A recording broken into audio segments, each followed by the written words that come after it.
Hi viewers, welcome to our channel. ప్రస్తుతం మనతో పాటు భరద్వాజ్ గారు సీనియర్ జర్నలిస్ట్ ఉన్నారు. వారితో ఒకసారి మాట్లాడదాం. సార్ నమస్కారం సార్. నమస్తే అండి. సార్ జగన్మోహన్ రెడ్డి గారు ఒక కొత్త ఐడియాతో ముందుకొచ్చేసారు సార్. కూటమి ఫైల్స్ అంటే మీ ప్రాంతంలో లేకుంటే మీ ఏరియాలో మీకు గానివ్వండి ఏమైనా అన్యాయం జరుగుతున్నా గానీ లేకుంటే మీ ముందేమన్నా అక్రమాలు జరుగుతుంటే వాటిని ఫోటో లేదా వీడియో తీసి కూటమి ఫైల్స్ అనే హ్యాష్‌ట్యాగ్‌తో మీరు పోస్ట్ చేసేయండి.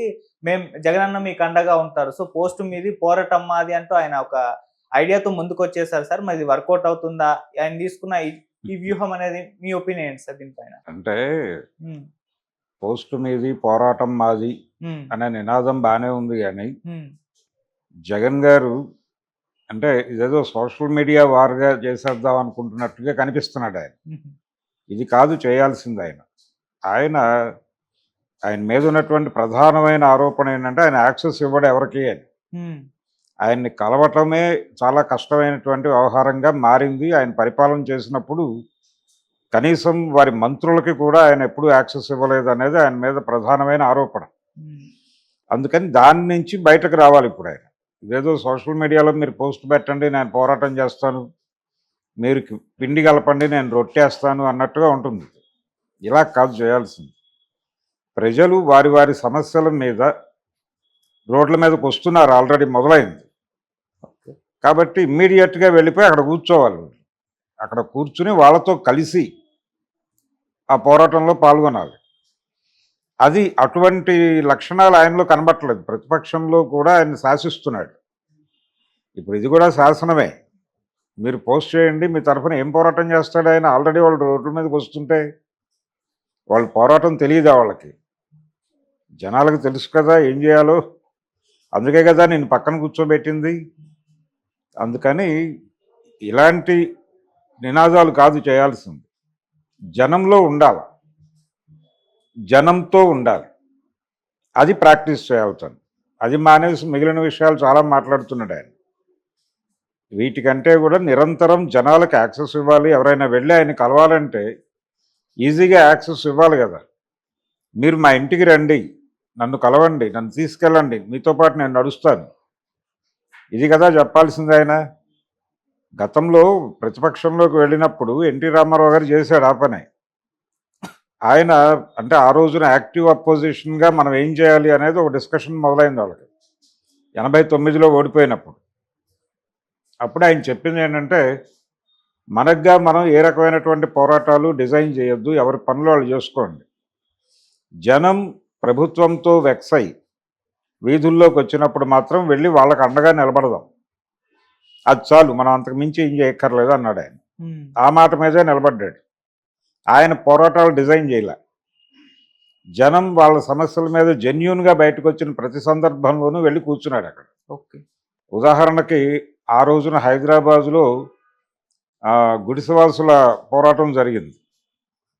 జరిగినప్పుడు వెళ్ళిపోయి వాళ్ళతో పాటు వాళ్ళు కలెక్టర్ ఆఫీసుల దగ్గర కూర్చుంటే అక్కడికి వెళ్ళి ఈయన కూర్చునేవాడు. అలాగే హైకోర్టు బెంచ్ కోసం ఆందోళన జరిగింది అదే టైంలో. హ్మ్. ఏది అక్కడ విజయవాడ గుంటూరు మధ్య హైకోర్టు బెంచ్ కావాలి అని చెప్పి ఒక ఆందోళన, లాయర్లు కోర్టులు బాయ్కాట్ చేసి నిరాహార దీక్షలు చేశారు. ప్రతి కోర్టు దగ్గర నడిచింది అది. దాదాపు 2 నెలల పాటు కోర్టులు బాయ్కాట్ చేశారు లాయర్లు. హ్మ్. ఈయన ప్రతి ఏ కోర్టుల దగ్గర అయితే వాళ్ళు ఆందోళనలు చేస్తున్నారో ప్రతి కోర్టు దగ్గరికి ఈయన కూడా వెళ్ళిపోయి కూర్చునేవాడు. మొత్తం అటెన్షన్ ఆయన మీదకి వెళ్ళిపోయేది. ఈ క్రమంలోనే మద్యపాన వ్యతిరేక ఆందోళన మొదలైనప్పుడు దోబుగుంట రోసమ్మ గారు ఈయన వెళ్ళిపోయి ఆ టెంట్లో కూర్చుని వాళ్ళతో మాట్లాడటం. ఈయన సెంటర్ ఆఫ్ ది అట్రాక్షన్గా మారిపోతాడు ఆటోమేటిక్గా. హ్మ్. దీంతో ఏమిటి, ప్రజలు మనం రోడ్డు మీదకి వచ్చిన ప్రతిసారి మనకు అండగా ఇతను నిలబడుతున్నాడు అనేటువంటి ఒక గుడ్ విల్ క్యారీ ఫార్వర్డ్ అయిపోయి ఇమ్మీడియట్గా 94 ఎన్నికల్లో ఆయన్ని అంతకుముందు అన్నడూ లేనంత, అంతకుముందు 2 ఎన్నికల్లో ఆయన గెలిచిన మెజారిటీని మించిన సీట్లు ఇచ్చారు. హ్మ్. అది మార్గం. అందుకని మీరు పోస్ట్ పెట్టండి, నేను చూసుకుంటాను అంటే ముత్యాల ముగ్గులో డైలాగ్ ఉంటుంది, రావుగోపాలరావు డైలాగ్. అంటే చాలా కాన్షియస్గా అంటాడు అది. వెనకటికి ఎవడో బ్రహ్మదేవుడి కోసం తపస్సు చేసి బ్రహ్మదేవుడు ప్రత్యక్షమై ఏం వరం కావాలో కోరుకో భక్త అంటే, మా మేనమావ చెవిలో వెంట్రుకలు మొలిపించు, మిగిలింది నేను చూసుకుంటా అన్నట్ట అని ఒక డైలాగ్ ఉంటుంది. అలా ఉంది మీరు పోస్ట్ పెట్టండి నేను పోరాటం చేస్తాను అంటాం అనేది ఉమ్, ఇది కాదు. ఈ సోషల్ మీడియా వారు కాదు చేయవలసింది. సోషల్ మీడియా పోస్టుల ద్వారా ప్రభుత్వాలు మారాయి అనేటువంటి కొన్ని ఉదాహరణలు ఉన్నాయి. గల్ఫ్ కంట్రీస్లో అక్కడ కొన్ని జరిగినాయి ఇలాంటివి. కానీ అప్పుడు కూడా ప్రజలు రోడ్ల మీదకి వచ్చారు. అంటే ఒక విషయం చూసి చెలించి వీధుల్లోకి వచ్చినటువంటి ప్రజలే చరిత్రను మార్చగలరు. అంతే తప్ప పోస్టులు పెట్టి పోరాటాలు చేసి అలా కాదు. ఇక్కడ మర్చిపోతున్న విషయం ఏంటంటే వీళ్ళందరూ మేము రాజకీయ నాయకులు మాదొక స్పెషల్ కేటగిరీ అనుకుంటున్నారు. ప్రజలు రాజకీయాలు తెలియవు, అసలు ప్రజలు రాజకీయాల్లో లేరు, మేమే రాజకీయాల్లో ఉన్నాం అనుకుంటున్నారు. ప్రజలు కూడా రాజకీయాల్లోనే ఉన్నారు. ప్రతి ఒక్కడికి రాజకీయం అవసరం. రాజకీయం అనేది ప్రాథమిక హక్కుగా ఉండాలి. ఫలానా విద్యార్థులకు రాజకీయాలు ఉండకూడదు, లేకపోతే ఫలానా వాళ్ళకి రాజకీయాలు వద్దు, ప్రతిదీ రాజకీయం చేస్తున్నారు, ఇలాంటి మాటలన్నీ నిషేధించాలి. ప్రతి ఒక్కరికి రాజకీయం అవసరం, ప్రాథమిక హక్కు అది. ఎందుకంటే ఈ దేశంలో ఏ మార్పు జరగాలన్నా అది నాయకులతో రాదు, ఉమ్, జనం రోడ్డు మీదకి వచ్చినప్పుడు మాత్రమే మార్పు వస్తుంది. అందుకని ప్రజలకి రాజకీయం అనేది నిత్యావసరం. రోజు భోజనం ఎలా చేస్తారో, రోజు ఎలాగైతే నిద్రపోతారో, అలాగే రాజకీయం కూడా వాళ్ళ ఆలోచనల్లో భాగం కావాలి, వాళ్ళ ఆచరణలో భాగం కావాలి. అప్పుడు వీళ్ళు మాట వింటారు. ఉమ్, వీళ్ళేదో స్పెషల్ కేటగిరీ రాజకీయ నాయకులు, వారే రాజకీయం చేయాలి, లేకపోతే పార్టీల్లో ఉన్న వాళ్ళే రాజకీయం చేయాలి, ఇలాంటి అభిప్రాయాలు తప్పు. అందుకని ప్రజలు రాజకీయంగా వాళ్ళు మెలకువతో వీధుల్లోకి వచ్చే పరిస్థితి లేదనేటువంటి కాన్ఫిడెన్స్తో, జనం ఆర్గనైజ్డ్గా లేరు అనేటువంటి కాన్ఫిడెన్స్తో ఇలాంటి స్టేట్మెంట్లు ఇస్తున్నారు. వాళ్ళు ఆర్గనైజ్ అయితే వీళ్ళు కంట్రోల్లోకి వస్తారు. ఆ ఆర్గనైజ్ కావట్లేదు, వీళ్ళు కంపార్ట్మెంట్లుగా విడిపోయారు కాబట్టి మనం ఏం మాట్లాడినా చెల్లుతుంది అన్న ధోరణిలో జగన్మోహన్ రెడ్డి మాట్లాడుతున్నాడు. ఇది కరెక్ట్ కాదు. ఉమ్, ఆయన అలాగే మాట్లాడుతున్నాడు, మిగిలిన వాళ్ళు చంద్రబాబు అందుకో కూడా అదే మాట్లాడుతోంది. ఇక్కడ ఒక విచిత్రమైన పరిస్థితి ఏంటంటే ప్రతిపక్ష నాయకుడు బయట కనిపించట్లేదు, అధికార పక్ష నాయకులు తరచూ కనిపిస్తున్నారు. పవన్ కళ్యాణ్ లేకపోతే చంద్రబాబు, లోకేష్ ఏదో ఒక ఏరియాలో కనిపిస్తున్నారు వాళ్ళు.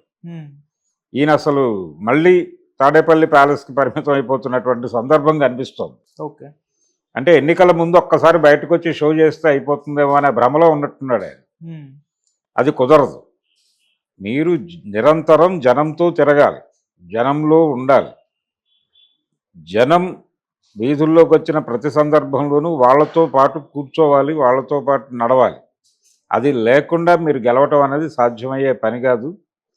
మీరేదో సాధించి పెడతారనే భ్రమ వాళ్ళకి లేదు. వాళ్ళకి తెలిసి ఏదో ఎలా తెచ్చుకోవాలి. ఓకే. జనాలు అజ్ఞానులు అని అనుకున్నంతకాలం ఆయన అంతే ప్యాలెస్కి పరిమితమై ఉండటమే అవుతుంది. ఓకే. ఇటు కేసీఆర్ గారు కూడా అంతే ఉన్నారు సార్. ఆయన కూడా బయటకు రావడం లేదు. ఆయన కనిపించట్లేదు. అవును. అయితే ఆయనకు ఒక ఉత్సవ విగ్రహం ఉంది. ఆయనకి 2-3 ఉత్సవ విగ్రహాలు ఉన్నాయి. అవును. ఏది, ఆయన మేనల్లుడు ఉన్నాడు, ఆయన రోడ్డు మీదే ఉన్నాడు, ఉమ్, ఆయన కుమారుడు తరచూ మీడియా ముందుకు వచ్చి మాట్లాడుతున్నాడు, వారి కుమార్తె అప్పుడప్పుడు మీడియా ముందుకు వచ్చి మాట్లాడుతున్నారు. ఉత్సవ విగ్రహాలు ఉన్నారు అక్కడ. ఉమ్, కాబట్టి మూల విరాట్ కనిపించకపోయినా పర్లేదు. ఓకే. అక్కడ ఉత్సవ విగ్రహాలు ఏవీ లేవు, వారే బయటికి రావాలి వస్తాయి. ఉన్న ఉత్సవ విగ్రహాల మీద నమ్మకాలు లేవు జనాలకి.